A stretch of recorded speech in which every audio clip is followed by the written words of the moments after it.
Hello everyone and welcome back to my channel. I talk about benzodiazepine withdrawal. Some people are withdrawing from opiates and some antidepressants. So welcome if you are, feeling the withdrawal effects. I'm really close to the end of the second month. I think I'm around 58, 59, along those lines. I've had people ask what was the worst and what was the good and the bad. So I'm going to start with week 2 and 3 was the absolute worst. That was the tremors. That was the body aches. That's when most of my symptoms peaked. So it was kind of, honestly, like I feel like my whole body was just completely out of whack. So, internal tremors, headaches, body aches, trying to think back, no appetite, not eating, anxiety from time to time. It happened over 4 or 5 days. Insomnia was insane, and buzzing in my ears. I know there's a lot more, but those are kind of like the main symptoms that I had. They are getting better. Some of them have subsided, but I still have, the yucky feeling, the intense, chest feeling really heavy, and the buzzing in my ear is lessened. It's there more when I'm trying to go to sleep. It's not there all the time, which I'm really thankful, but it's there often enough to where it's just super annoying. And then the symptoms that were not as, frustrating was probably like being tired, because anybody who's laying down for long periods of time doesn't mind being tired because you just kind of want to sleep it off. But the insomnia was so bad that I couldn't sleep it off. So I know that there's so much more symptoms, but those are just kind of like off the top of my head, the worst symptoms that I had. Fatigue was insane. It was really, really difficult.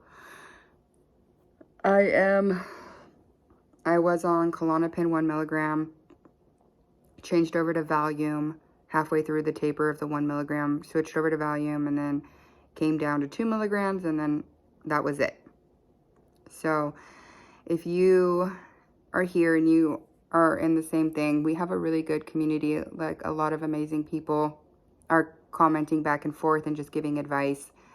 Early on, when I had the really bad insomnia, like I wouldn't sleep for like a day or 2 days. It was just awful.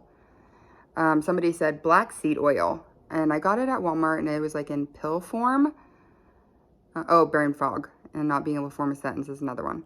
But I got the black seed oil in pill form from Walmart, but I think I'm going to get it in the liquid form. That actually has been really, really good. I like that tremendously. And the amino acid pill that I got off Amazon. It's 360 brand, but do research. I just did like the research, and I found like the reviews and just kind of went off of that to pick my vitamins, just on reviews and what was said the best. Somebody else commented about cherry juice. I tried that, but I'm not a fan of cherry juice. It was really difficult. So I like the black seed oil tremendously because I don't have to drink it, taste it, as of right now. And, just some really good advice. So if you are, when I turn on the camera is when I start to yawn and stuff. So I would just say, it's such a good community, and people are going back and forth, kind of trying to help each other out. If you do leave a nasty comment, I do delete them. I'm not trying to leave them on there, and people are feeling at their worst right now.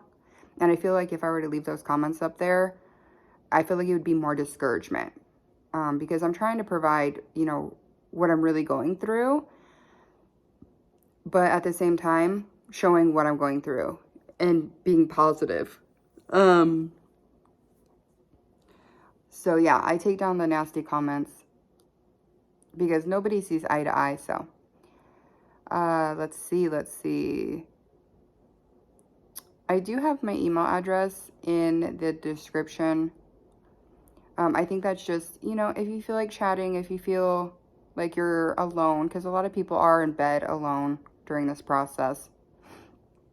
So if you just need somebody to talk to, you know, feel free to write me. That's, you know, I love all that. So I'll double check and make sure my email's in there, because sometimes you just need somebody to talk to, somebody just to understand what you're going through. So, okay. I'm feeling a little bit better today than yesterday. Yesterday I had this like internal, sorry, I keep yawning. Internal tremors, like it is my chest. I just wanted to like hold my chest, like curl up in a ball. And so I had that yesterday. I did not sleep that night. So I think that's what may have made it so much worse. I was on here yesterday talking about Flonase, and like I feel like anything is disruptive to my system because my system is so fragile that everything that I'm taking, I'm being very careful with, even vitamins, even greens. Like I stopped drinking my greens because it was messing with my sleep. I don't know why it was creating more insomnia, but it was. And then I started taking Flonase again, and same thing. It just really affects my body right now. So I stopped taking the Flonase, and I have my little concoction that I can take, and it's good.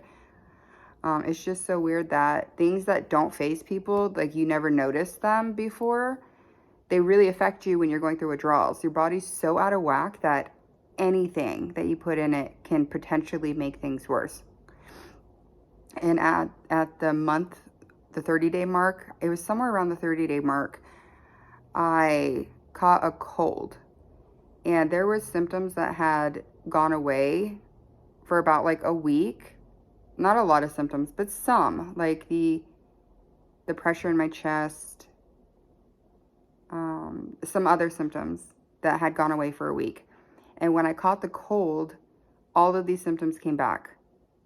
It was so obnoxious. It lasted for about a week and slowly started going away again. So I just realized that every single thing that I put in my body, even just greens, like I have this Whole Foods, nothing but greens, even that, I'm going to try it again because I tried it early on, like really early on in my withdrawal. And I noticed when I took it, I had more energy and was more awake, which is not good when you have insomnia because the insomnia is already super awful. So if you take something that gives you energy, this is just my experience. Not everybody's alike. So if you didn't experience that, that's awesome. But I did. So early on I took the greens, and then the days I took it, I couldn't sleep. I think it's just my body was like happy with them and just like energetic. So I stopped taking that. I'm going to try again and see what happens. But now the Flonase, so I'm going to stop. I stopped taking that yesterday and see what happens. It's a weird world when I could drink caffeine. I could drink, like when I was in my 20s, I could drink Mountain Dew and go to sleep. Dr. Pepper, go to sleep. And now I can't drink any caffeine, like none. So it's such a different place when you have to be really, really, really careful. So like I just got new vitamins, B6, CoQ10, D vitamins. I got these gummies because I'm just trying to, you know, increase the D vitamin because of me feeling really sad and down. So I got these vitamins, and I always start by taking them in the morning and seeing how I feel. If they make me feel jittery or anxious, like I took them in the morning so they have time to wear off. I don't take anything new. I don't take it straight away like at night. So that's like a cool tip if you want to try, just because you never know how something's going to affect you. So that's what I started doing. And then when something like starts to spaz out, you realize like what you started and when did it start. So like the Flonase, I was like, oh, I started not sleeping well, got worse, and then I couldn't sleep. So I was like, and then it takes a few days to get out of your system. So yeah, that's just what I did. I take them in the morning, see what happens, and then if they're good, that's part of my routine at night. But I am going to try the greens again today and see, because that's, if I can start taking my greens and fruit and all that, I feel like my body has a better chance. But yeah, I used to drink caffeine coffee, and now I'm on decaffeinated coffee. I cannot take caffeine at all. Don't drink soda with caffeine. I only drink like maybe one soda a week or one soda every 2 weeks, like a Sprite with no caffeine. But yeah, I'm really paying attention to what I'm feeling and what's going in, because early on I started feeling a difference with certain foods, certain drinks, that sort of thing. And for me, if I cut out those things that are super messing my body up, my experience is better. So I'm finding things that are making me feel better and cutting out the stuff that isn't. And I mean, I know that's like common sense, but there are a lot of people who they eat and they drink whatever, and they don't pay attention to it until like it's like 1 or 2 months in, and they're like, oh, it might have been that. So I think when you're going through withdrawals, you just have to really pay attention to what makes you feel good, what makes you feel bad, and start weeding it out. And if, you know, if I get 5 different vitamins, I'll try one at a time, because I don't want to try 5 and then feel awful and be like, which one is it? So I don't bombard my system. It's like one at a time. So that's just kind of where I am today, and like my experience and what's going on. I'm gonna try to do a live tomorrow, so we'll see how that is. But if you're new to my channel, go ahead and start with like day 4, which is day 1 that I started filming. I go into like a lot of detail, and there's a lot of comments in there that offers some really good advice. So if you guys want to subscribe, hit the bell so you're notified that I go live and all that good stuff. And a thumbs up if you like these videos, much appreciated. And I will see you guys tomorrow. Bye.